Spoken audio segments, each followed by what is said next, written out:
ఆటోమేటిక్గా ఈ చెవుల్ని switch off చేసుకుంటారు, విత్డ్రా అయిపోతారు. తల్లి దగ్గర చూడలేదనుకోండి, ఎప్పుడు ఐప్యాడ్ చూస్తున్నారు అనుకోండి. ఆటిజంలో ఒక స్టడీ ఉంది, kids don't like to look at the mother's face, they look at the screen. ఎందుకు వచ్చింది అది? ఒక స్టడీ వచ్చింది, జాపనీస్ స్టడీ.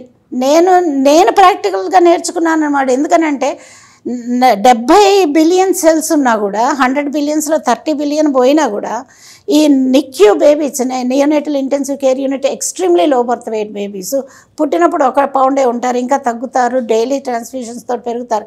తల్లి తండ్రికి నేర్పించా, మీకేం యాటిట్యూడ్స్ ఉన్నా, మీ అమ్మ మీ నాన్న ఎలా పెంచినా మీరు మారాలి.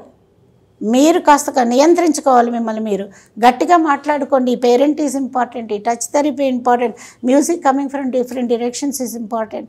వాళ్ళని మెంటల్గా ప్రిపేర్ చేసి వాళ్ళకి చేత చేయించి వాళ్ళు టాప్ 20లో పాస్ అయ్యారు. They went to regular school, they were not vegetables. ఒకతను మ్యాథ్ విజర్డు, ఒక అమ్మాయి ఏమో సైన్స్ విజర్డు, ఇంకా చాలామంది ఉన్నారు ఇటువంటి వాళ్ళు. నాకు వాళ్ళు వచ్చి టెస్టిమోనియల్స్ ఇచ్చారు, వెబ్సైట్లో ఉన్నాయి. నేను ఎందుకు చెప్తున్నానంటే, నేను అని కాదు, ఇక్కడ మన వ్యవస్థ మార్చుకోవాలి.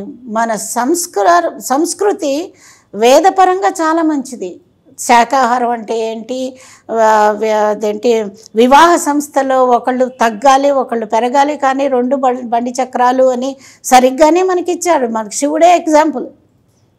ఆయన అదేంటి, మెడలో పాములు ఉంటాయి కానీ నెమలు అక్కడ ఉంటుంది. ఆ తర్వాతనేమో ఒక పెద్ద ఏనుగు ఫేస్ ఉన్న గణేశుడు, ఒక చిన్న అంతా రాత్రిపూట అన్నీ తినేసే మౌస్ మీద కూర్చుంటాడు ఆయన. పార్వతీదేవి సింహం మీద ఉంటుంది, లేకపోతే టైగర్ మీద ఉంటుంది. ఈయనేమో దిగంబరుడు కాదు కానీ పులి చర్మం కట్టుకొని శ్మశానాలు విభూతి రాసుకొని ఉంటాడు. ఆవిడేమో చాలా మెరిసిపోతూ ఉంటుంది.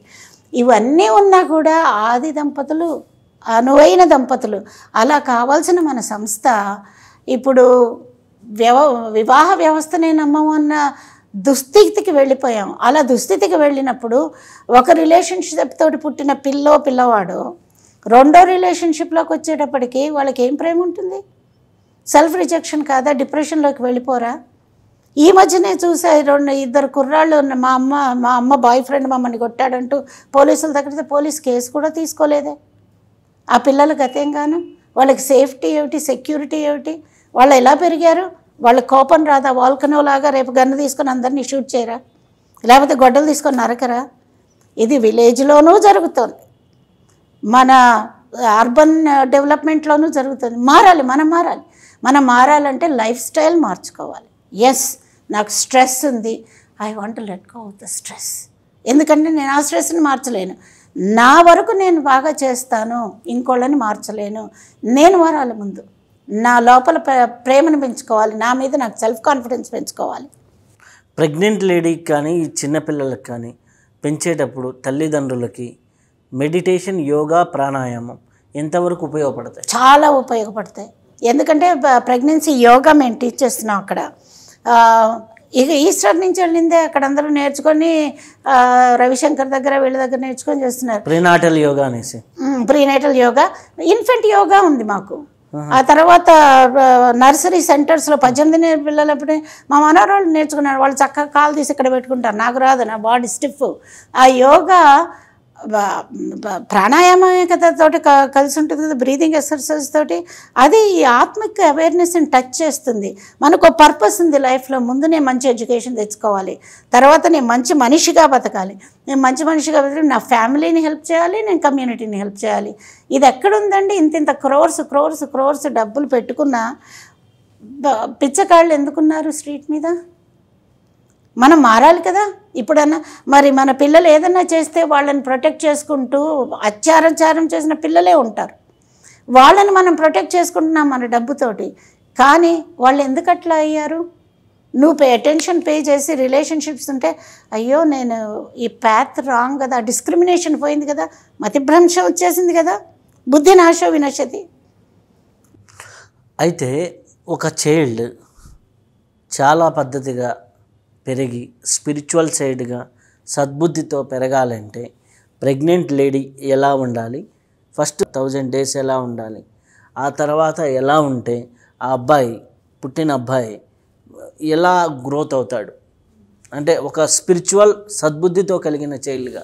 ఓకే, అది రావాలి అని అంటే ప్రెగ్నెంట్గా ఉన్న లేడీస్ ముందు వాళ్ళ మీద వాళ్ళు సెల్ఫ్ కాన్ఫిడెన్స్ పెంచుకొని నా చుట్టూ ఇంత నెగటివిటీ ఉంది అయినా అది నా బిడ్డకి నన్ను ఏమీ చేయకూడదు అని వాళ్ళు సరైన ఆహారం తీసుకోవాలి. ఇప్పుడు అత్తగారింట్లో అందరూ చికెన్ అవి మటన్ అవన్నీ తింటుంటే ఆవిడకి అందులో హెవీ మెటల్స్ వెళ్తాయని నాలాంటి వాళ్ళు ఎవరైనా చెప్తే నేను శాకాహారం తీసుకుంటాను, ఆల్కహాల్ పట్టుకోను, సిగరెట్లు పట్టుకోను, మా ఆయన సిగరెట్ తాగుతుంటే దండం పెట్టి చెప్తాను, నాకు నా ఊపిరితిత్తుల్లోకి వెళ్తే నా గర్భంలోకి వెళ్తే నా బిడ్డకి ఆస్తమా వస్తుంది, తర్వాత అది బ్రెయిన్ కూడా ఎఫెక్ట్ చేస్తుంది, నికోటిన్ డిపెండెన్సీ నా బిడ్డకొద్దు చెప్పుకోవాలి. ముందు మంచిగా చెప్పుకోవాలి. కుదరలేదనుకోండి మాలాంటి డాక్టర్లు చెప్పాలి. కాబట్టి డాక్టర్స్ ట్రైన్ అవ్వాలి ఈ ఫస్ట్ 1000 days మీద. యోగా కాస్త ప్రాణాయామం వీలైనంత 10 నిమిషాలు చాలు. ఒక ఓంకారం పెట్టుకోండి. మీరు ఓంకారం చేయలేకపోతే కూర్చొని బ్రీదింగ్ చేయండి, లేదా గాయత్రి చేయండి. గాయత్రి జపం 10 నిమిషాలు. ఆ తర్వాత మీ యాటిట్యూడ్ మార్చుకోండి. ఏదన్నా కనుక మనసులోకి వస్తే క్రేవింగ్, మంచి పుస్తకాలు చదవటం ఒకటి, చదవడానికి టైం లేకపోయినా ఊరికే టీవీ పెట్టుకొని చూడద్దా పిచ్చి పిచ్చి సినిమాలు అవన్నీను. ఎందుకంటే అది వైలెన్స్ ఎక్కువ ఉంటుంది. ఆ తర్వాత దానిలో రౌడీలకు ఉంటారు. ఆ తర్వాత ఏదో మన థీమ్స్ ఎప్పుడు ఏంటి, ఒక మంచి ఫ్యామిలీ ఉంటే ఒక రౌడీ ప్రేమ ఏదో పెరిగితే రౌడీ వచ్చి తీసుకెళ్ళిపోతే అక్కడి నుంచి ప్రొటెక్ట్ చేయడం. ఏ థీమ్ అన్నా తీసుకోండి, ఇంతకు తప్పించి ఉండదు. నేను ఎంటర్టైన్మెంట్ ట్యాక్స్ దండగానే నేను సినిమాలు చూసేదాన్ని కాదు చిన్నప్పుడు, మా నాన్నగారు చూపించేవారు కాదు. ఆ తర్వాత ఫస్ట్ పుట్టినప్పుడే మనం ప్రిపేర్ అవ్వాలి. నా బిడ్డ నేను ఇలా పడేసాను భూమి మీదకి, చాలా అడ్జస్ట్మెంట్స్ ఉంటాయి. కెమికల్ అడ్జస్ట్మెంట్ ఉంటుంది, ఫిజికల్ అడ్జస్ట్మెంట్ ఉంటుంది. నా ఒంటి నుంచి డైరెక్ట్గా ఆహారం వెళ్ళింది, ఇప్పుడు నేర్చుకోవాలి. నేను బ్రెస్ట్ ఫీడింగ్ ఇవ్వాలి. బ్రెస్ట్ ఫీడింగ్ ఇస్తే బ్రెయిన్ కెమికల్స్ బ్యాలెన్స్లో ఉంటాయి, ఒమేగా సరిగ్గా ఉంటాయి. ఇది ఫస్ట్. అది అయిపోయిన తర్వాత ఇలా ఎగరేయటం అన్నది తప్పని చెప్పింది డాక్టరు. ఇలా పట్టుకోవాలి. ఏడుపు పెయిన్ కాదు.